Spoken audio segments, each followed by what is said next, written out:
主管表当时社区和名往来宝贝时段，用活泼古锥的人士，要为担市社区专业性的发展，再来好彩头。根据了解，社局为了推动在地福利服务，落实在地人照顾在地人，这回结合台南护专，成立社区应效培理中心，提供各区公所、社区发展协会第一时间的咨询。包括社区的资源调查、如何执行专业的方案等等。商务市长吴伟霆嘛亲自到场为中心揭牌，场面相当热烈。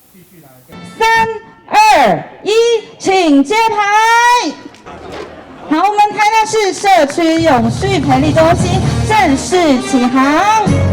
不管是产业发展，不管是安全发展，或者是福利发展，我们看到社区很多的这个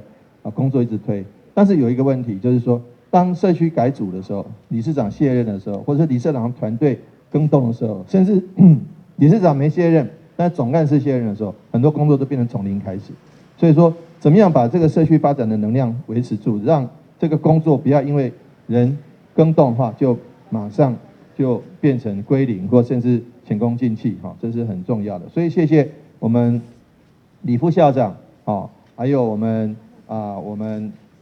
台南护专各位同学，大家努力还有我们郭教授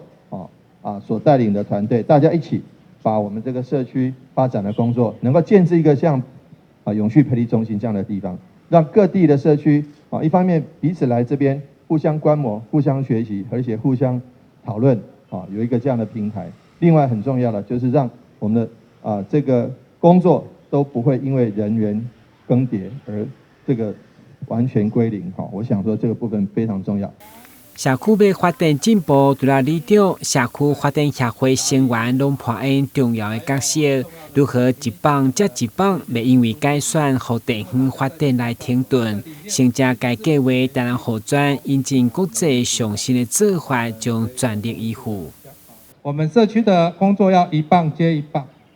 特别是那一些新改选的这一个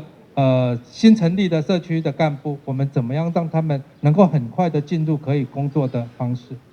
这是我们的责任。我有跟市长报告这一个所谓的培力中心是我们南部县市第一个，也这样的理念，其实是我们延续从英国、美国、加拿大、澳洲、纽西兰这样子的理念。